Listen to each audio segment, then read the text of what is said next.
ചേട്ടാ ഇനി ചേട്ടന്റെ കാര്യത്തോട് വരാം. മൈ ഡിയർ കരടിയില് ചേട്ടൻ കരടിയായിട്ടായിരുന്നു. അതെ, അതില് നായകൻ കലാഭവൻ മണിച്ചേട്ടനായിരുന്നു. അപ്പോ മണിച്ചേട്ടൻ ആ സമയത്തൊക്കെ ഒരു മാസം തന്നെ 5-6 സിനിമയിലൊക്കെ ഓടി നടന്ന് അഭിനയിക്കുന്ന ടൈമാണ്. അപ്പൊ അതിലൊരു മാസ്ക് കിട്ടി കഴിഞ്ഞാൽ അതിനുള്ളിൽ ആരാണെന്ന് അറിയില്ല.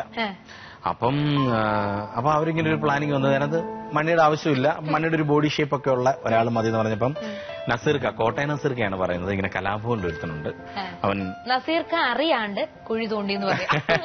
നസീർക്ക അറിയാണ്ടല്ല, നസീർക്ക അങ്ങനെയാണ് നമ്മൾ വരുന്നത് സിനിമയിലേക്ക്. അപ്പൊ അതുകൊണ്ട് ഓരോ സമയത്ത് നമ്മൾ വന്ന് കരടിയായിട്ടൊരു കരടി രൂപത്തിലാണ്. അപ്പൊ നസീർക്കയാണ് പറയുന്നത്, ഷാജോൺ എന്ന് പറഞ്ഞ ആളുണ്ടാണ്, നമുക്ക് അവനെ ട്രൈ ചെയ്ത് നോക്കാം. നസീർക്ക എന്നെ വിളിച്ചോടാ, നിന്റെ മുഖം ആരും കാണില്ല, അതിനുള്ളിലായിരിക്കും, പക്ഷെ നിനക്ക് വേറൊരു ചെറിയ വേഷമുണ്ട്, അത് നിനക്ക് ഓക്കെ ആണെങ്കിൽ വരാൻ പറയും, 10-40 ദിവസം വേണമെന്ന് പറയും. അപ്പൊ നമ്മൾ എങ്ങനെ സിനിമയിലേക്ക് കയറി വരും എന്നിങ്ങനെ നോക്കിയിരിക്കുക. ഞാൻ റെഡിയാന്ന് പറഞ്ഞു.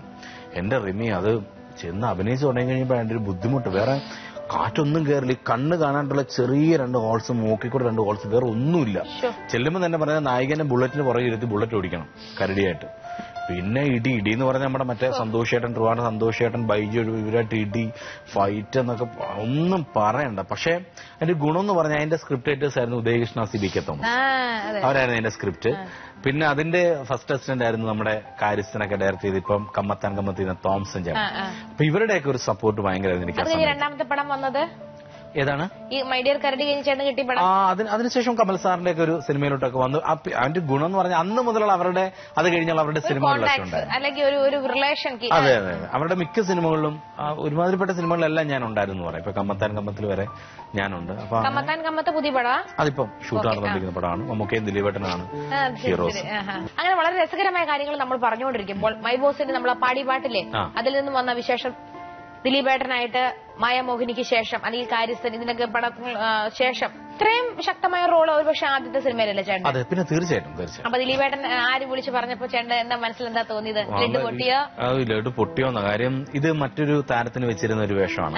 ആദ്യം അത് നമ്മുടെ ഡയറക്ടർ ജിത്തുബായി പറഞ്ഞുള്ള അറിവാണ്. ആദ്യം ജിത്തുബായി എന്റെ പേരാണ് പറഞ്ഞത്, ജിത്തു ജോസഫ്. അപ്പം അത് കഴിഞ്ഞ് എന്തോ ബിസിനസ് കാര്യങ്ങളൊക്കെ വന്ന് അത് വേണ്ടാന്നുള്ള തീരുമാനത്തിൽ മറ്റൊരു നടനിലേക്ക് പോയി.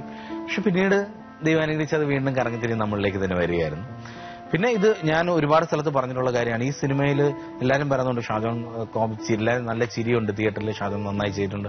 അതിന്റെ ഫുൾ ക്രെഡിറ്റ് അതിന്റെ ഡയറക്ടറിനും ദിലീപേട്ടനും കൂടെ പങ്കിട്ട് കൊടുത്തേ പറ്റുള്ളൂ. കാര്യം നമ്മൾ പറഞ്ഞിട്ടുള്ള തമാശകളെല്ലാം തന്നെ ആ സ്ക്രിപ്റ്റിലുള്ള തമാശകളാണ്. പിന്നെ ആ സമയത്ത് ടോയ്ലറ്റിന്റെ അകത്ത് ചീത്ത പറയുന്നത് വിളിച്ച അത് ചീത്തകളല്ലേ നമ്മുടെ കൈ നിട്ടത്. അത് പിന്നെ എഴുതി വെച്ചിട്ട് ജിത്തുവായി പറഞ്ഞ് ഡബിങ്ങിന് കയറുമ്പോ എന്താന്ന് വെച്ചാൽ പറഞ്ഞോളാൻ പറഞ്ഞു. ഒറ്റ ടേക്കിൽ അത് ഓക്കെ, പുള്ളിക്ക് അത് ഭയങ്കര ഹാപ്പി ആയിരുന്നു. ചീത്ത കോട്ടയം സാധനങ്ങളൊക്കെ ഉണ്ടല്ലോ. അതെ, പിന്നെ ദിലീപേട്ടന്റെ ഓരോ സീനൊക്കെ ചെയ്യുമ്പോഴും ഇംപ്രവൈസ് ചെയ്യാനൊക്കെ ദിലീപേട്ടൻ ഒരുപാട് സഹായിച്ചിട്ടുണ്ട്. അതുകൊണ്ടാണ് ഞാൻ അവർക്ക് കണ്ടിരിക്കും. അപ്പൊ എന്തുകൊണ്ടും എന്റെ അഭിനയ ജീവിതത്തിലെ ഒരിക്കലും മറക്കാൻ കഴിയാത്തൊരു സിനിമയാണ് മൈ ബോസ് എന്ന ചിത്രം. ഇപ്പോഴും തിയേറ്ററുകളിൽ ഭയങ്കര ഹിറ്റായി ഓടിക്കൊണ്ടിരിക്കുന്നു. ഈ വിശേഷത്തോടുകൂടി നമ്മൾ താൽക്കാലികമായിട്ട് മാത്രം കലാഭവൻ ഷാജോൺ എന്ന ഈ മഹാനായ കലാകാരന്റെ വിശേഷങ്ങൾ തീരുന്നില്ല. നാളെ ഇതേ സമയം കാണാം. അതിന് മുൻപായിട്ട് ഷാജോൺ ചേട്ടൻ നമ്മൾ ഷൈജു അന്തിക്കാടിന്റെ കാര്യം പറഞ്ഞപ്പോൾ അന്തിക്കടപ്പുറത്ത് പാടണം. അപ്പൊ അത് പാടി, അതിന്റെ ഒരു 4 വരി പാടി നമുക്ക് ഇവിടുന്ന് സന്തോഷകരമായിട്ട് അടിച്ചു പിരിയാം.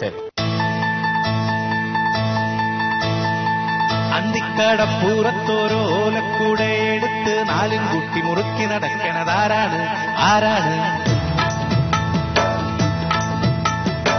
അന്തിക്കടപ്പൂരത്തോരോലക്കൂടെ എടുത്ത് 4 കുട്ടി മുറുക്കി നടക്കണതാരാണ്?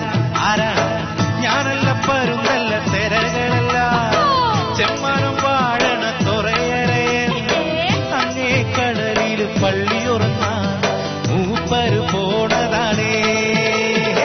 അന്തിക്കടപ്പൂരത്തോരോലക്കൂടെ എടുത്ത് 4 കുട്ടി മുറുക്കി നടക്കണ